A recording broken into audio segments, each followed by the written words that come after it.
You can support this podcast at patreon.com/partnersincrimemedia. I'm Rebecca Lavoie, and this is Crime Writers On.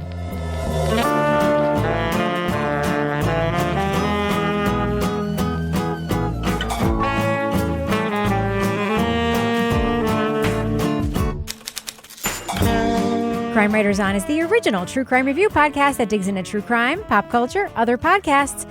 And on this episode, an ambitious investigator displays an uncanny knack for solving arsons. His partner suspects he's the one setting the fires. We'll review Smoke from Apple TV+.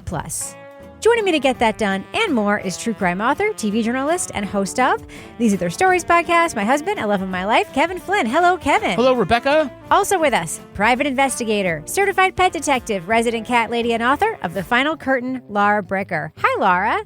Hey, Rebecca. And finally, our captain of all things cynical, author of the City Trilogy of novels, host of Rip Current, Strange Arrivals, and our Patreon Deep Dive Book Club podcast, Toby Ball. Hi, Toby. Hey, Rebecca. So, Kevin. Yes. This is a summer program, so it's Monday. It is. What's coming up on our next editions of Crime Writers On? Yeah, next week we're going to be talking about the buzzy Netflix hit, The Hunting Wives. It's like the number one thing on Netflix as we're taping this.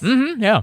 So, Kevin, I have to thank you for something. What do you have to thank me for? As we are taping this, last night was the release of the 2+ hour Taylor Swift interview on New Heights podcast. Yeah, everyone's excited. And I have made you watch so many clips of it, and you have been so patient, and I super appreciate it. Oh, well, that patience is running out.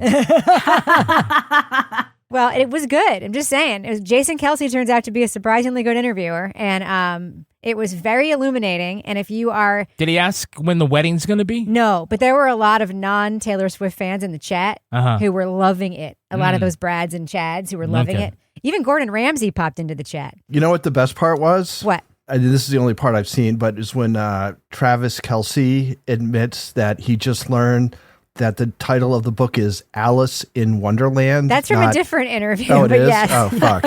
Anyway, did you Instead see of this? Alice in Wonderland. Yeah. He thought it was called Alice in Wonderland. Alice in Wonderland. He's apparently, if you've read the GQ piece about him, he's apparently extremely bright, but not great with books. Like, that's not his thing. But he's apparently very, very bright in other ways. Not good with books. Well, it's very just not bright in other ways. Yeah, no, he is. Apparently, he was like a little kid genius, but he didn't do well in school. Like, he has some like issues with the words. But he was very bright and articulate and lovely on the podcast, and he certainly loves Taylor a lot. And I appreciate a guy who worships his woman. So, thank you, Kevin. Yeah, I don't know any guys that worship their women. All right, should we talk about the thing we're going to be talking about? Well, I worship you so much that I'm going to say yes. All right. Leading off. Fire doesn't give a shit if you're gorgeous, how many followers you have, what clothes you're wearing. Because those clothes are going to burn straight through the flesh into the marrow. Fire investigator Dave Gudsen is assigned a new partner to help capture 2 arsonists. One has been setting fires with milk jugs filled with gasoline and grease. The other has been taunting officials with a delayed ignition device that's burning grocery stores. Someone out there likes to set one fire like this, and another one somewhere else on a time delay. To spread our department thin, we call them D and C. Divide and conquer. Dave draws on his experience to write a novel about a heroic arson investigator with unusual insight into his suspect's mind. To Detective Michelle Calderone, the book reads more like a confession. She begins to wonder whether her partner's uncanny ability to pinpoint these fires' origins is because he's been setting them himself. Do me like that. Gudsen is the DNC arsonist, Harvey. He set the old Sully's fire. What?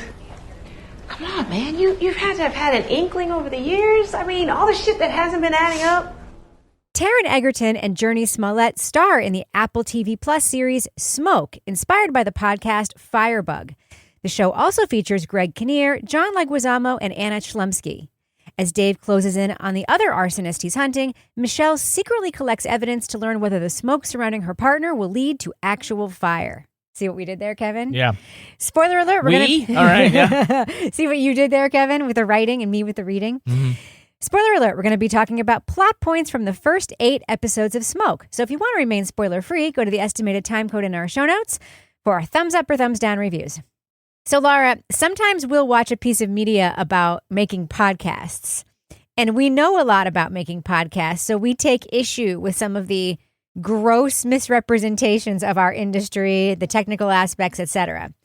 You used to be married to a fire chief, and I believe he also investigated arsons, right? He knew about investigating arsons, but yes, and I'm about to be the mother to Will, who's going off to the fire academy next week, so yes. Yeah, so how did you feel watching this show about arson investigators and fires? Well, first thing I'm going to say here, as I was watching this, is I was like, vindication, because I don't know how many times I've mentioned on this podcast that potato chips are an accelerant to start arson fires. You've mentioned it a couple of times, actually. And I was like, oh, they're using potato chips to light fires. But then on the flip side, I just was like cringing. I cringed so many times. First of all, this character is just so freaking obnoxious. I feel like he was just super cliche. He's like, I'm the tough guy. I'm so cool. Lit the cigarette. Placed it in the foam there. Over there. Way over there. By the time the cigarette coal reaches the matches, all gone. So this guy who's like obviously very damaged, very self-centered, very narcissistic, writing his little book or whatever, but also just watching the way that he's just showing up to investigate fires and roaming about. And then also with the overly flawed, damaged second person, his partner, who, oh wait, by the way, is the little girl that was hiding in a closet when she was a kid and her mom set a fire and now she's a fire investigator. I'm like, oh my God, I can't take this. It was just so unbelievable to me, this whole show, that I hate watched it, honestly. Yeah. So I will take umbrage with one thing you said. I'll defend one thing. Okay. The whole point of his lighting the fire in the classroom and peacocking around scenes is that he wasn't supposed to be doing that, and he did it anyway. Like, he didn't act like other fire investigators, which is why his former partner and his new partner came to suspect him, I think, because he was like weird. He was doing things out of order. His former partner, a.k.a. Burt Reynolds of the fire service in modern day. John Leguizamo. Mr. Consensual porn filmographer. See, I'll say what Laura said about the character, Dave, here, about him sort of peacocking and being full of himself. I think, yes, but I think the audience knows, as opposed to being written badly and like, oh, he's this macho guy and we've seen this before, we know that he thinks of himself this way, right? And so I think the audience is in on it, especially the more you say about, like, you know, he's damaged, right? And so that's how we get to him. I think Taron Egerton does like a really good job of implying Dave's both literal and figurative impotence and his lack of control over his life without becoming Eeyore, like this sad sack guy. It's very hard to project his, not faux confidence, but his undeserved confidence while being incompetent without looking like bumbling or anything like that. So I saw the same thing that you saw, but I saw it as like, we're supposed to know that that's bullshit because he writes the book that way. So over the top and cliched, and so over the top that, again, I think the audience, even if they aren't professional critics, get that that's bad writing. So, Toby, I'm looking at your notes, I'm looking ahead, and I don't see a lot of good stuff here. So tell me about what you think of Egerton, Taron Egerton's character, or Egerton. Obviously, we need to look that up. Taron Egerton's character and the way that he walks around as Dave, the fact that he's writing this weird book. Like, what were your thoughts as you started watching this series? So my impression of him is that he's spending a lot of time like trying to act like Mark Wahlberg. That seems to me like his inspiration. I really did not like this at all. I thought it was pretty poor. The only thing that could possibly save it for me is if in the end it turns out that what we're watching is actually a film of his book. Oh. Because some of it is so freaking absurdly bad that unless it's commenting on his sense of, you know, his own heroicness, like, I don't get it. Like, for instance, after he does save that woman and busts the other arsonist, and then he goes on TV, these like bizarre, like fawning interviews that he gets from the TV hosts are so ridiculous and over the top that at the time I was like, oh, so this is like obviously a dream sequence. Yeah. But then it turns out it's not a dream sequence. They just keep going on, and people are actually, who aren't him, like, comment on it. So again, unless that's the little twist, in which case you spend 8 hours watching shit just to find out that it was shit on purpose, in my opinion, that's the only kind of payoff I can see.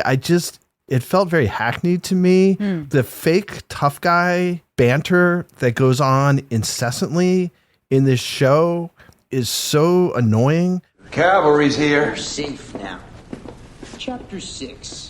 The Ashes of Dawn. Who the fuck are you? It was dawn. Oh, excuse me. I am the big swinging dick of the entire op, and this is Special Agent Don Hudson, ATF. There's two different characters refer to cigarettes as cancer sticks. Yeah. I've never once in my life heard anybody call them a cancer stick, although I have read something where that's like mob slang or something for cigarettes. I've heard people use cancer sticks before. One guy used it and then another person used it. And I was like, what the fuck is going on here? Anyway, that's just the beginning of my objections. So, Kevin, we recently watched another adaptation, a fictional adaptation of a podcast in the horrible miniseries Happy Face.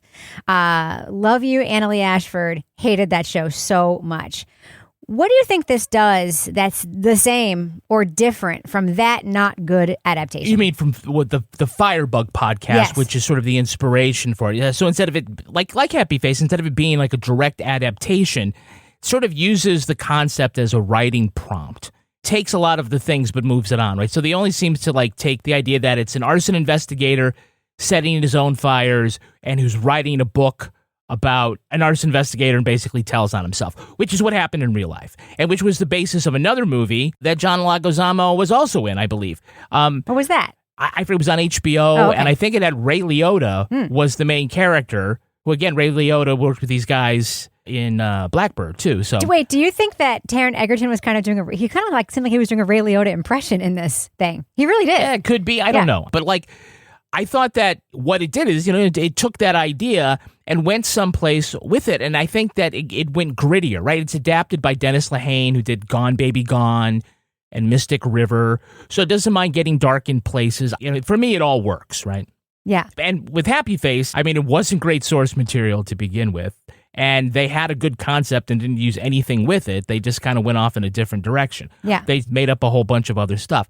I will say, because it's not perfect, and I do have quibbles too that we can talk about, but I don't know why they had to like put this in a different, fake state? A fake state where they made up a state in the United States, Oregon, Washington. Like, what happened here? It was here? so weird. Or is this like... Did you guys notice that? I just was like, I couldn't figure out where it was. I'm like, is this kind of like, he felt like a Boston character to me, but yeah. Yeah. But the license plate said Orrington on Orrington. And Good Morning Orrington was the name of that morning show. Yeah. Maybe this speaks to, now, full disclosure, we haven't watched the final episode yet because it's not out yet, but maybe this does speak to Toby's theory about this actually being the book, the fake state thing. Yeah. Yeah, could be. Sure. Could be. It's very weird. It's a very weird detail that I don't know if everybody would pick up on. So our TV is very large, so it's easy for us to pick up on those things. Well, my TV is medium large. Yeah, ours is like 79 inches. I was watching this on my tiny one out on my little sun porch where I hang out at the night to watch shows. So yeah. My TV is just average size. Oh. It really is the motion of the ocean, though, Toby, that counts, right? Oh my God. Poor Dave doesn't feel the motion of the ocean unless he lights people on fire. Yeah, we do get a reveal with Dave, the end of episode 2, where we learn that he is in fact the potato chip and delayed timing device arsonist doing the big box stores and markets situation. Were you surprised? No. I was like from the first episode, I'm like, okay, so this guy's the arsonist. And I was actually kind of surprised they revealed it as soon as they did. Because I was like, this is just so, like, I can just tell where this is going and whatever, here we go. But I'm actually kind of liking Toby's theory because that would make all of this feel a little better. And I will say, with regard to his performance as Dave, yes, that's why I hated that character because he was playing it so well, but I just hated that character. You know? Yeah. It's like when I hated Winona Ryder at one point when she was in season 1 of Stranger Things. And I'm like, I can't stand her. But it's because she was acting well. Yeah. It's because she was good at what she was doing. Toby, we have another actor here. I haven't seen Jurnee Smollett in other things. I don't know what else she's been in. I think she was in Homecoming season 2. I could be wrong about that. I could be completely wrong about that. Oh, I don't remember seeing her in other things, but Perhaps I have. What do you think of her performance here as Dave's partner, who apparently fairly quickly catches on to the fact that he's the bad guy?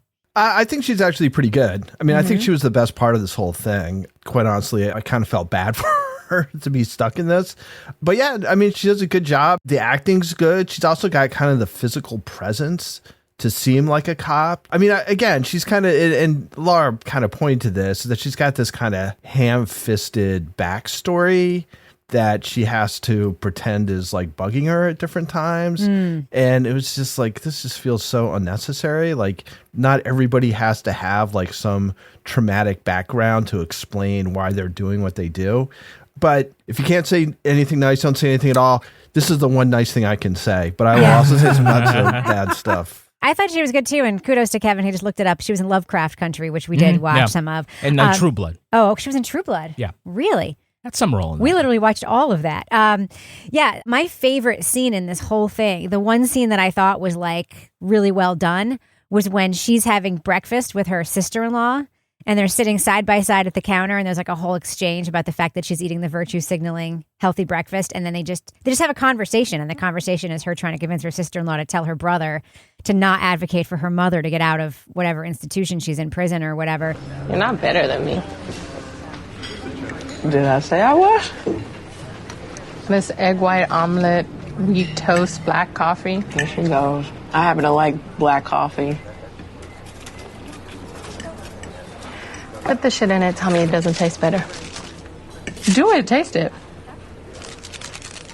It was just like a lovely, very naturalistic scene, and there are so few of those in the show that I was like, this reminds me of the mellower times of True Detective, like when they're just sitting around and talking, that those are the scenes that I really like. And that's kind of what that reminded me of. Another kind of frustrating thing about this is that the relationship between Dave and his girlfriend's son or whatever. His wife's son. Oh, they're married? They're married. Yeah, they're married. Whatever. That's why she asked for a divorce. Oh. What a mistake she made, huh? So they try and get across this like fraught and complicated relationship in these like four line exchanges, you know, where it's like, I'll be there for you, champ. I couldn't care less. Well, you better man up or, you know, you're going to be, it's just like, I'm going to go read my book now that my real dad gave me. It's like, what the fuck is going on, man? It's like you get one little bit of pushback and you lose your mind. Like, how have you gotten to this point with your, I guess, wife? How have you gotten so far with this family? It's fucking weird. And it's the kind of thing where, like, if you really want to make that part of it, because it really doesn't mean anything to the plot, right? It's just a side thing. There's nothing that drives the plot. Except the kid sees him. The kid sees who he really is. I thought the kid did an okay job for a kid actor. I agree with you that it was a little bit much. But why? What's the point of even having it? Like, if you're not going to take a little bit of time and like trying to explore it in a way that makes a little bit of sense as far as the way humans relate to each other, you know, just fucking drop it. It doesn't add anything. Cut to final scene when he tries to set his mother on fire. And the kid comes in and is like, I knew it all along that you were the arsonist. Oh, I thought you meant the kid was going to set his mother on fire because that Dave is going to do something and the kid's going to be like, kid's going to burst in with the partner and be like, I knew what Dave was up to. Kid's going to burst in with a fire extinguisher, just like Dave did. Shh. Yeah. Let me put out your limp penis. This all started with a conversation about Jurnee Smollett, Kevin. Yeah, sure. Yeah, sure. I mean, I can probably answer Toby's question, although it may not change his mind about anything. I think the reason why they have the family and the everything is to sort of build on this character idea that he is not in control of things. And like we start off where he looks like, hey, he's cooking stuff and yeah, I'll go pick up the kid like in episode 1, and we see it fall apart where he really doesn't have any control. And that's how we're supposed to believe why he's an arsonist, right? With the thing that is cooking in his kitchen. Because his mean wife? Because of his mean wife. Not just his mean wife. I mean... whiny kid. Yeah, you know, if it all it took was a mean wife and a whiny kid, then I wouldn't have to ask for money on Patreon. Oh, yeah. I would just go out there and earn it. That's right. The good old-fashioned podcast way. You're saying you have a mean wife and a whiny kid? I didn't hear me say that. On Patreon at patreon.com/partners in crime media, you get all sorts of exclusive stuff like the Crime Writers On after show. Yeah. On this after show, Rebecca is going to talk a little bit about her experience on stage in Boston. Oh. With the cast of the I Think Not podcast. Yes. We dropped a little bit of that in last week's newsletter. Rebecca and I will talk a little more about meeting two big podcasters, and they were not the Kelsey brothers. Yes. We didn't meet them. We saw them. We knew them already. Oh, okay. Yeah, sure. To be clear. Yeah, we got to hang out backstage. Okay, cool. Other great things include Toby Ball's Deep Dive Book Club podcast, our advice podcast, Married with Podcast. We give advice to a woman whose white mother-in-law keeps using the N-word around her. Oh, my God. It was such a wild question. That was Betty, right? Yeah. Betty was the most gracious, I'll just say, generous for person in the $5 world. you can come in and get that. Unbelievable. We also have the podcast, The Ongoing Karen Reed Saga. It continues on in the readathon, including Rebecca going over the latest document dump, all of those released emails from the district attorney hunting his white whale, Karen Reed. Yeah, and we're going to be recording an episode the next day or two, should be out by now, about what's going on in the Turtle Boy case, which is pretty astonishing. We have Leave It to Bricker, Laura Bricker's exclusive podcast, and it is the Summer of Bricker, parts 1, 2, and 3. So, Laura, we've already heard you admitting to Defeat. Lance, defeat over trying to figure out who the Peppermint Patty Bandit is in Exeter, and you're moving on to other things. What can we expect more from the Summer of Bricker? Well, I'm hoping to get on stage as well, Rebecca, at the Jimmy Buffett reunion tour, not at the Boobs on Glass, which was at the last Jimmy Buffett tour, which you can hear about. Wait. Is it a ghost on tour? No. So what's happening is I was like, the summer's almost over. I need to get out there. Like, I need some summer adventures. Jimmy Buffett's band is touring because the slogan when he died was "Keep the party going." Oh, like Weekend at Bernie's style. They're going to roll him out. Yep. So they are touring like Disney on Ice. They are the when they push out frozen Walt Disney. Yeah. I did listen to so they're touring. They're the opening act for the Doobie Brothers this summer. Oh, nice. So they're the Reefers and the Doobies because they're the Coral Reefers. So I will be going to the reunion tailgating.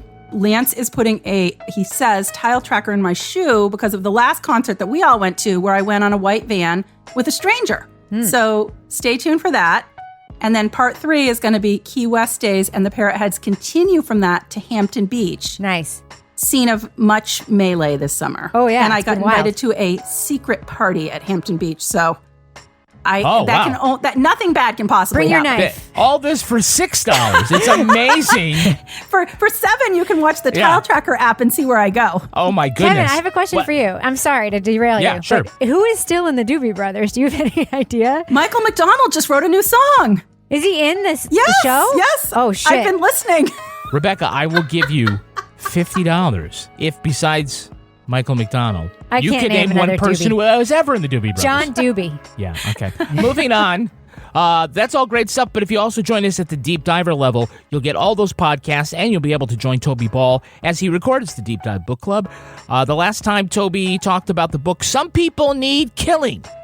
And I'm looking around this panel, and I'm thinking the same thing. But Toby, I'd say that you had a great panel, and I think you were kind of meh on this book. Yeah, it was one of those books that seemed more important than it was sort of a good read. It's about the Philippines, just the mass government violence in the Philippines under Rodrigo Duterte. So it's kind of a slog to read, but I think we're all kind of happy that we read it because, the story is sort of unbelievable and tragic, and I feel better for knowing more about it. But the actual sort of experience of reading it could be a little grim and a little bit of a slog. So just listen to our discussion. You'll get all the high points. Fun. We also have an Amazon storefront where you can see some of our favorite things. Rebecca, what are this week's Amazon recommendations? Well, Kevin, we have been traveling a lot. We had a little break, but we're going to be traveling a lot coming up. And today I ordered, because I can never find them when I need them. So I'm like, you know what we need? We need backstock. I ordered a pack of 12 tubes of 1 ounce tubes of Colgate Optic White toothpaste. Fantastic. And tiny Toby tubes. Ball, what are your listener-inspired Toby Ball's deep cut recommendations? I'm going with a foot theme right now. Okay, Oh, God. sounds great. That's never good, Toby. Just you wait. We're starting off with Dr. Scholl's, in all caps, callus remover, end caps, seal and heal bandage with hydrogel technology, 4 count. And then a couple of slashes. Removes calluses fast and provides cushioning protection against shoe. Wow. It's got hydrogel technology, Rebecca. Amazing. I may have to try that.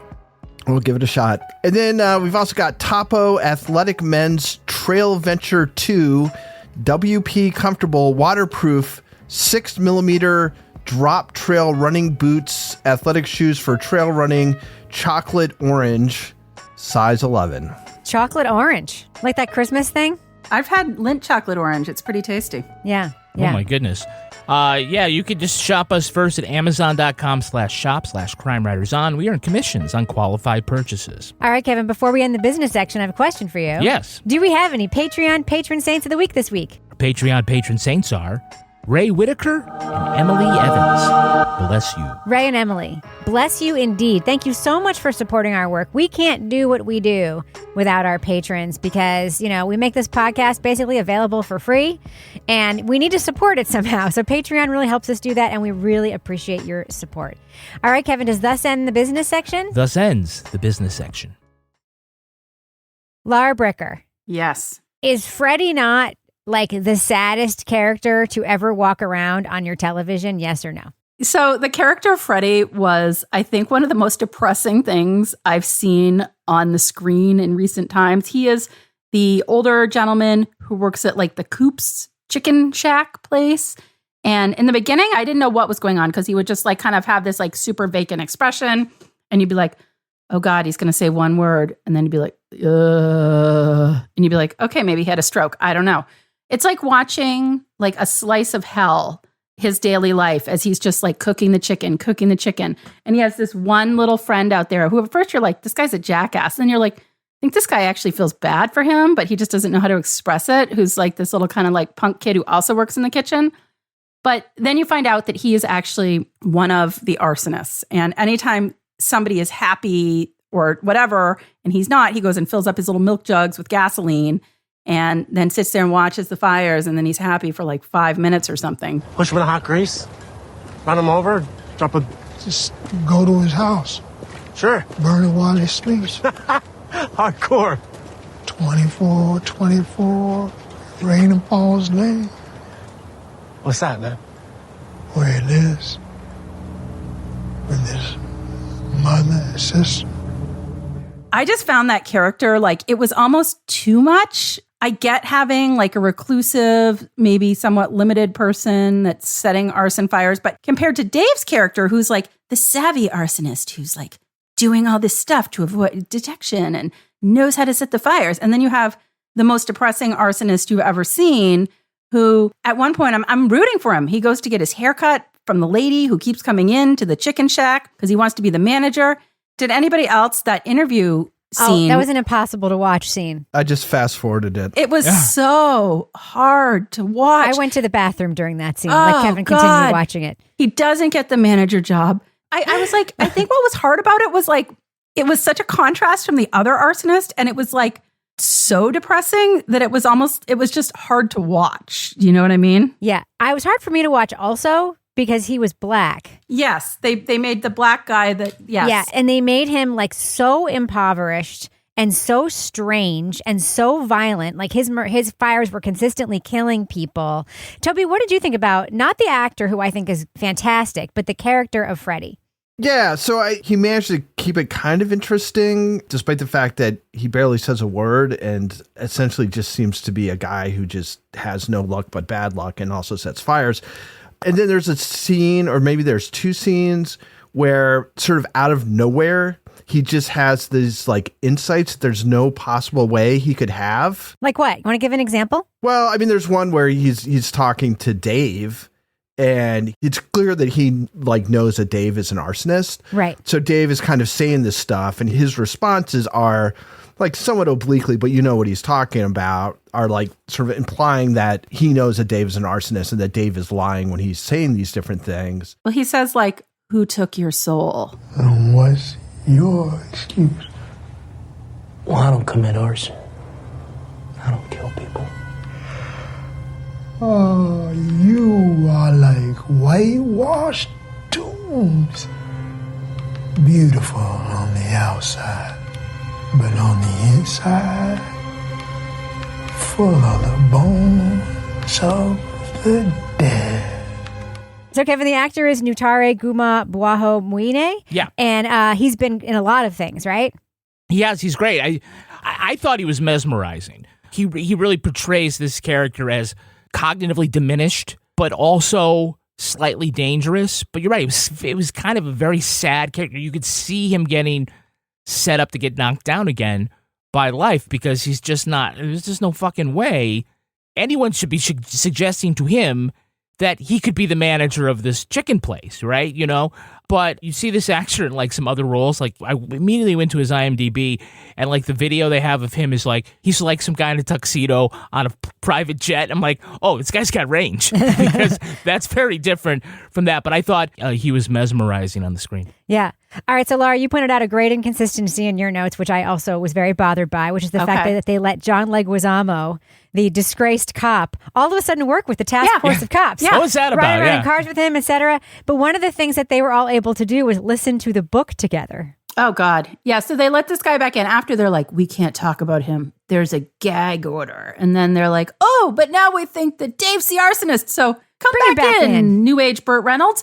But then they're listening to, I love how the kid, by the way, the son of Dave's wife is the one who's like, hey, do you want to listen to it on audio? And he's the one who like drops a dime and gives them like the audio version. So at one point, Michelle's like sitting out in the car, like listening to the book. And she's just like, oh, Jesus fucking Christ, you know? But I'm like listening to it and I'm like, this is just like Belinda Blinks by Rocky Flintstone. Because it's like this like horribly written like sex scene. And I'm like, oh God. I really was happy when people started like commenting on how bad the book was in the show because like his wife, he'll be like, I've written another chapter. And then he's like reading his little chapter every night. I'm like, oh, I can't take it anymore. Yeah. So when they were all like, this is a bunch of shit. His wife was just being nice, right? Because she's a little bit afraid of him. She was, but I loved when she finally snapped and she's like, I'm a librarian and this sucks. And I was like, yes, it sucks, Dave. So I guess I might have missed it, but how does he have an audiobook of a manuscript? He doesn't. That he's he was working recording it into his recorder. So when he was he's like literally just recording. He's dictating it, yeah. But that's not the way writers do it, though, right? Some writers do it that way. That's how Taylor Swift writes her songs. I mean, we saw that. Like he tried working on it on the word processor, and he says it's just easier for me to talk. So this guy is able to talk in prose, in complete prose sentences, in paragraphs. Bad prose, yeah. And all this stuff, just like starting off the top of his head. Like, Toby, you could do it. If that's actually fucking true, that's a talent that you should be able to use in some way. Yeah. So, Kevin, a couple of stretchy plot points in this, to say the least. What were some of your favorite stretches? Well, you talked about John Leguizamo's character where he's all of a sudden going to be back on the force or whatever. There was this one reveal here where like Harvey, who's Greg Kinnear's character, like the chief, he doesn't want to believe that it could be Dave. And then sort of the tell is that, you know, like, wait, stop. Play that bit of the audiobook back again. Dave's narrator talks about how the kid walking into the fire was eating his pistachio ice cream and like, oh, I'm the only person that knew that, or, you know. And he mispronounced that. I never told Dave, so the only Dave could have known was that he was there when the fire was set, and so now I believe it. Not that I'm already here setting up real estate for a task force that maybe I don't believe. Now I'm convinced, but I thought that was, like I said, it's not perfect, and I thought as soon as they got into the task force, all those people started talking like the bad cops that he was writing for, but this hit me differently than everybody else. Yeah, Anna Chlumsky totally wasted with super shitty dialogue about how she was like a reader and then decided she wanted to be a detective. Like so silly. We do get a twist at the end where Michelle, who's been having an affair with her boss, Steve, but then they sort of make up because she breaks up with him and then they're sort of working together and things seem cool, but then he wants to have sex with her. And she ends up killing him. Thoughts, Toby? And by the way, killing him and then covering up the fact that she killed him with an arson designed to look like Dave did it. Thoughts? After she watched him die and did absolutely nothing to try and help save him and then got sad about it. This was fucking stupid. I hated that. It's just there to like amp up the pressure on her. You know, it's another one of those things, again, where it's like you don't want to actually commit to this person actually doing anything themselves. So it's just this accident where she happens to like swipe out, but like hit him right in the spot in the throat, which is going to cut off his windpipe. And well, but then she could have taken the pen and saved him. And he hands her the pen. He's like, yeah, can you just fucking like jam this in my throat? I was so and she mad at decides her. not to. But, you know, again, it's like, all right, if you want to put more pressure on her, have her do something on purpose. Well, she did shoot the guy and then cover that up too. And then she made it look like he was shooting her, that he had this like thing. Yeah. I mean, and that's fine. And nothing comes of it. Like she doesn't get taken. But this whole thing is going to be so that she's got something to lose. Like has to tread. But because it's an accident, it's like, you know, who the fuck cares? Yeah. If you want to go dark and have her be like, you trying to kiss me was the final straw, I'm going to kill you, like, fine. Or you can have her like lash out at him at something. But this idea that you would accidentally murder him and then decide to burn the house down, it just makes no sense. I was already pissed at her, by the way, for not doing anything or being mad about the cockfighting. That was something that I was really angry about.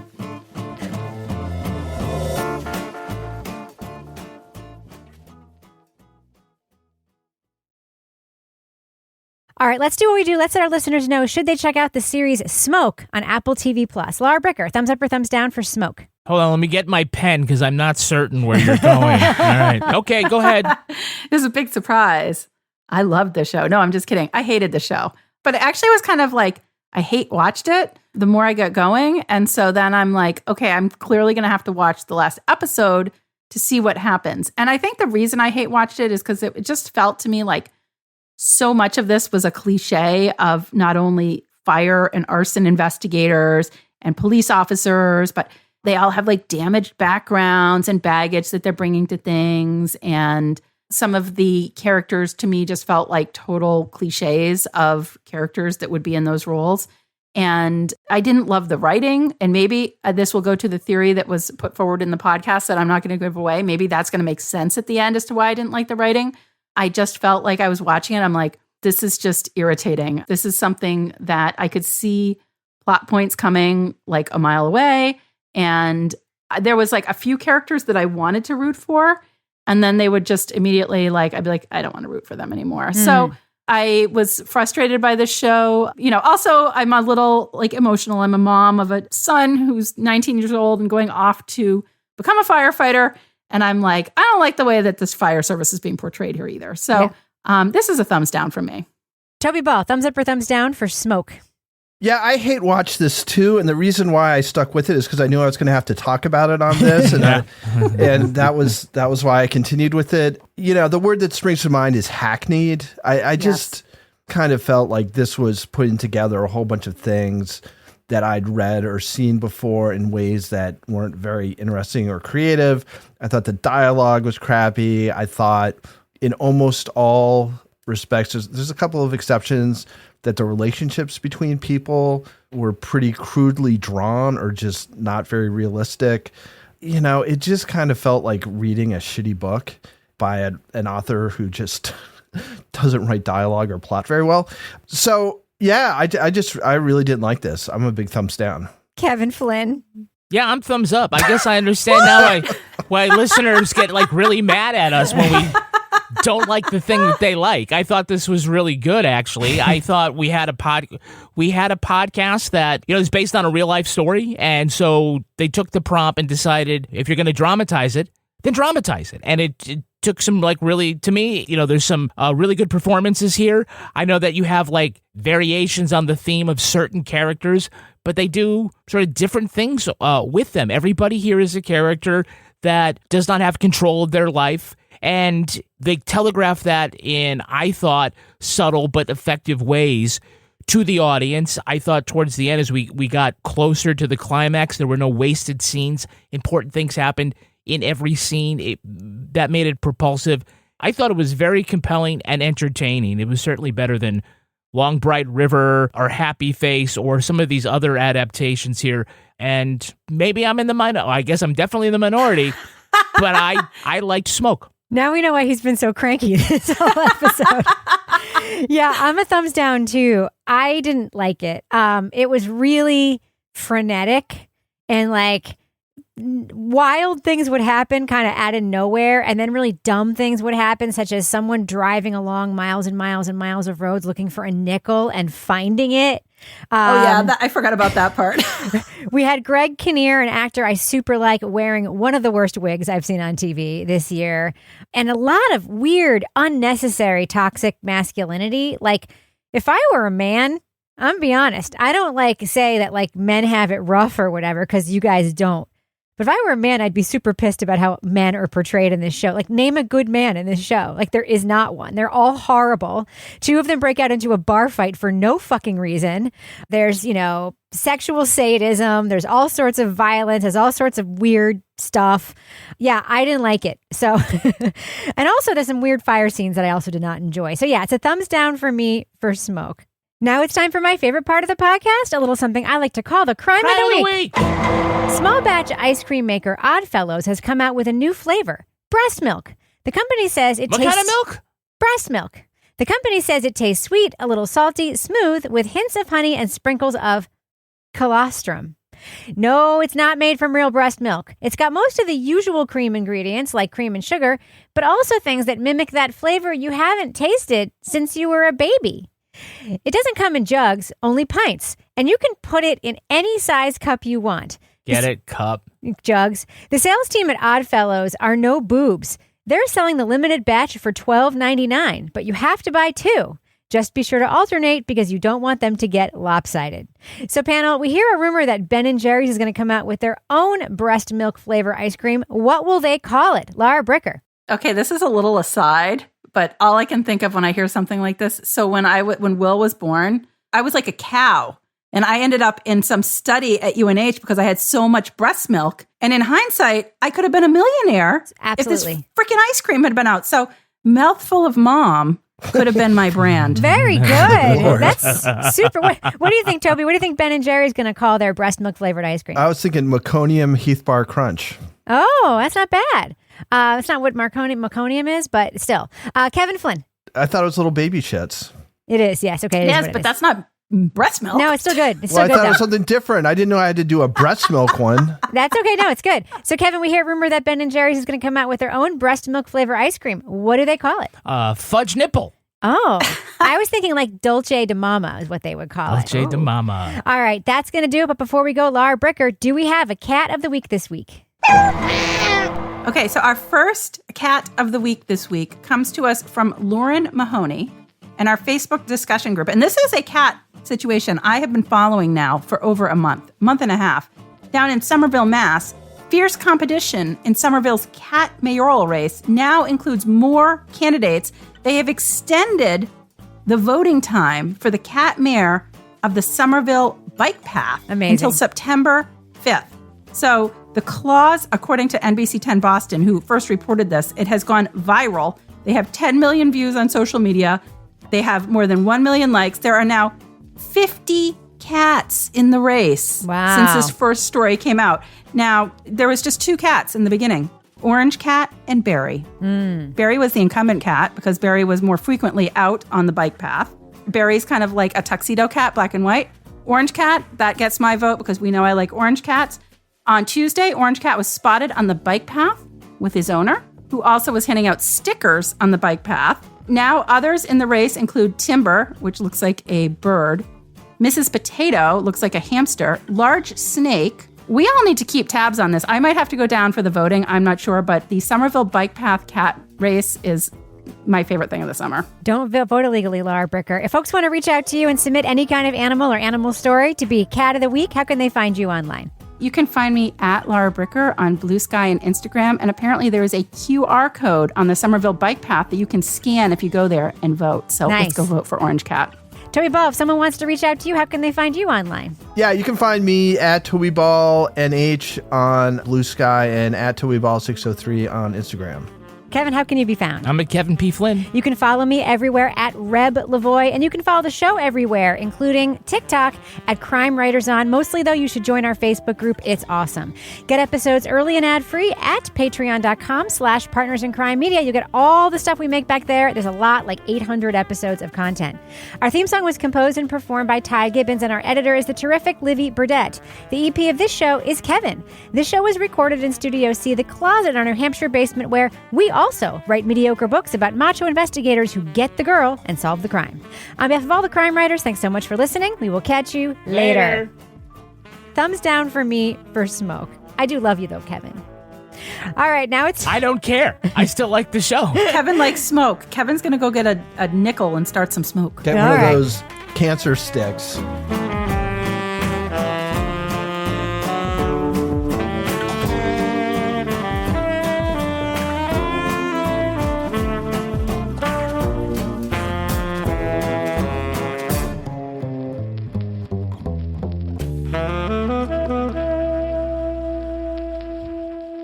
Partners in Crime Media.